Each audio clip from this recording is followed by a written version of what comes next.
जब शिकारी जाल बिछा रहा होता है तभी शेर शिकार का मैदान बदल देता है। आज की खबर उसी शेर की है।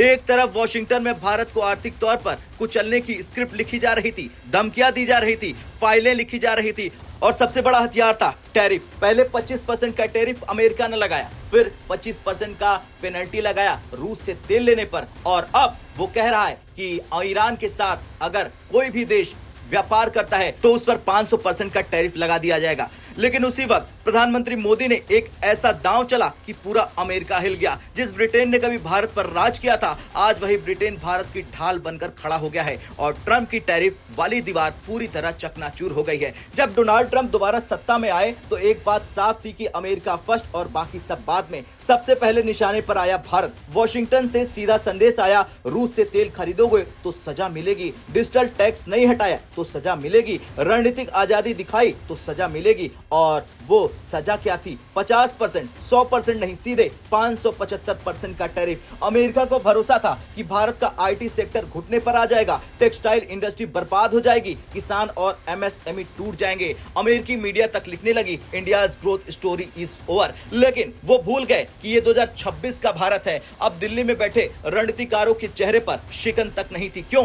क्योंकि जब अमेरिका धमकियां दे रहा था तब भारत पर्दे के पीछे सबसे बड़ा मास्टर स्ट्रोक तैयार कर चुका था। एक ऐसा दांव जो अमेरिका के ब्रह्मास्त्र को उसी के हाथ में बेकार बना देगा। असली कहानी शुरू होती है लंदन से। जिस ब्रिटेन ने भारत को लूटा, हमारी संपत्ति, संसाधन, आत्मसम्मान छीना, आज वही ब्रिटेन अपनी डूबती अर्थव्यवस्था बचाने के लिए भारत के दरवाजे पर पहुंच चुका है और भारत ने मौके को पहचाना। India UK free trade agreement यानी कि एफटीए, ये कोई साधारण समझौता नहीं, 21वीं सदी का सबसे बड़ा जियो इकोनॉमिक मास्टर स्ट्रोक है। अब जरा ध्यान से समझिए, इस एफटीए के तहत ब्रिटेन ने भारत के 99% उत्पादों पर इंपोर्ट ड्यूटी खत्म कर दी। मतलब भारतीय कपड़े, जूते, दवाइयां, ऑटो पार्ट्स और machinery, zero duty, no tax. अब सोचिए, जहां अमेरिका टैक्स बढ़ाकर भारतीय सामान को महंगा कर रहा था, वहीं ब्रिटेन भारतीय सामान को खुले दिल से अपना रहा। यही वो पल है जब ट्रंप का टैरिफ हवा में उड़ गया। अब इस एक डील से भारत ब्रिटेन व्यापार 112 बिलियन डॉलर तक पहुंचने वाला है। यह आंकड़ा बताता है कि यह पाकिस्तान की कुल जीडीपी के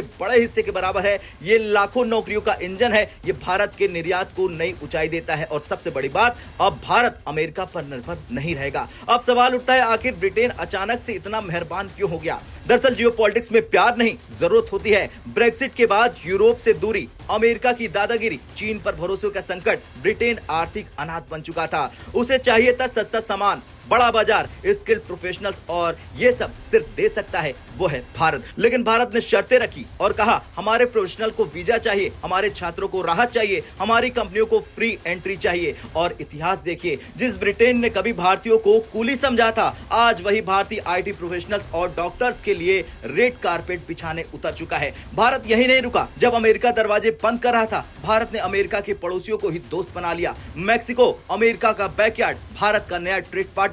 अगर अमेरिका सीधे भारत से नहीं खरीदेगा, भारत मैक्सिको फिर अमेरिका तक जाएगा। इसे कहते हैं ट्रेड डिप्लोमेसी का चक्रव्यूह। चिली और पेरू लिथियम, कॉपर और क्रिटिकल मिनरल्स भारत की ईवी इंडस्ट्री को सीधा बूस्ट डोज देंगे। सबसे जरूरी सवाल, टेक्सटाइल, लुधियाना, तिरुपुर, सूरत, काम की बाढ़, लाखों नौकरियां, आईटी सेक्टर, वीजा की समस्या, लंदन और मैनचेस्टर में नए हब खोल दिए गए। ऑटोमोबाइल सेक्टर की बात करें तो भारत में बनी कारें ब्रिटेन की सड़कों पर बिना अतिरिक्त टैक्स के। मेक इन इंडिया को अब तक का सबसे बड़ा बूस्ट मिला। ब्रिटेन को देखकर यूरोप घबरा गया। अब ईयू एफटीए की रफ्तार तेज कर चुका है। जर्मनी, फ्रांस, इटली अलग अलग डील करने की कोशिश में है। साल 2026 में भारत स्वीट सॉफ्ट पर खड़ा है। हर किसी को भारत चाहिए। खबरें बताती हैं कि ट्रंप प्रशासन बौखला चुका है। क्यों? क्योंकि टैरिफ वाला दांव उल्टा पड़ गया। भारत को नए खरीदार मिल गए, अमेरिका को नुकसान ज्यादा हो गया और अब अमेरिका के पास दो ही रास्ते हैं, बराबरी की डील कर लो या भारत को सुपर पावर बनते देख लो। खैर, जो दीवार भारत को रोकने के लिए बनाई गई, वही भारत की तरक्की की सीढ़ी बन गई। भारत अब किसी के दबाव में नहीं, किसी का पिछलग्गू नहीं, बल्कि एक उभरता हुआ लीडर है। अब आपसे सवाल, क्या अमेरिका को अब झुकना पड़ेगा भारत के सामने? हाँ या ना में कमेंट कर जरूर बताएं।